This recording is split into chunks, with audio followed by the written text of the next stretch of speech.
क्या हो अगर सिर्फ पैसा काफी ना हो? क्या हो अगर दुनिया को डिजिटल गोल्ड से बढ़कर कुछ चाहिए हो? सोचो, अगर मनी कंट्रोल करने के बजाय आप रूल्स, लॉजिक और कोड को ही कंट्रोल कर पाते। ये कहानी किसी करेंसी की नहीं है, ये कहानी है इथीरियम की, the infinite computer, the bitcoin contrast. Bitcoin ने एक रेवोल्यूशनरी चीज साबित की। पैसा बिना बैंक्स के एग्जिस्ट कर सकता है, बिना गवर्नमेंट्स के, बिना परमिशन के। लेकिन बिटकॉइन की एक लिमिट थी। वो वैल्यू तो मूव कर सकता था, पर वो एप्लीकेशंस रन नहीं कर सकता था। दुनिया को पैसे से ज्यादा कुछ चाहिए था। इसे जरूरत थी प्रोग्रामेबिलिटी की। The origin story. और फिर एंट्री हुई एक टीनेजर की, शांत, ब्रिलियंट, कोडिंग के लिए पागल। विटालिक ब्यूटेरिन को अमीर नहीं बनना था, वो बस एक सवाल का जवाब ढूंढ रहा था। क्यों किसी एक सिस्टम के पास एब्सोल्यूट कंट्रोल होना चाहिए? The spark. जब एक गेम अपडेट ने उसके फेवरेट कैरेक्टर को डिलीट कर दिया, विटालिक को उसमें एक खतरा दिखा।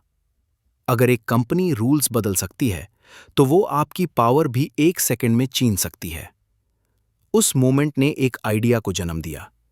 एक ऐसी दुनिया जहां रूल्स कोड में लिखे हों और उन्हें कोई रीराइट ना कर सके। The white paper. 2013 में विटालिक ने एक व्हाइट पेपर पब्लिश किया। पैसे के लिए नहीं, बल्कि एक ग्लोबल कंप्यूटर के लिए।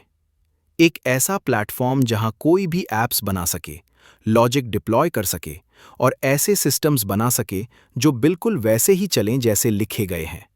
और ऐसे इथीरियम पैदा हुआ। Smart contracts. इथीरियम ने स्मार्ट कॉन्ट्रैक्ट्स इंट्रोड्यूस किए। इन्हें आप अनस्टॉपेबल प्रोग्राम्स की तरह समझो। एक बार डिप्लॉय हो गए तो ये सोटे नहीं हैं, ये झूठ नहीं बोलते, ये किसी अथॉरिटी की नहीं सुनते। कोड ही कानून बन गया।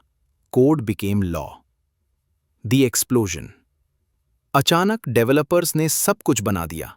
डीफाई, एनएफटीज, डाउज, गेम्स, पूरी की पूरी डिजिटल इकोनॉमीज खड़ी कर दी। इथीरियम फाउंडेशन लेयर बन गया, वेब 3 का operating system. The struggle and evolution. लेकिन ये परफेक्ट नहीं था। High fees, traffic jam, congestion, scalability problems. इसलिए इथीरियम इवॉल्व हुआ।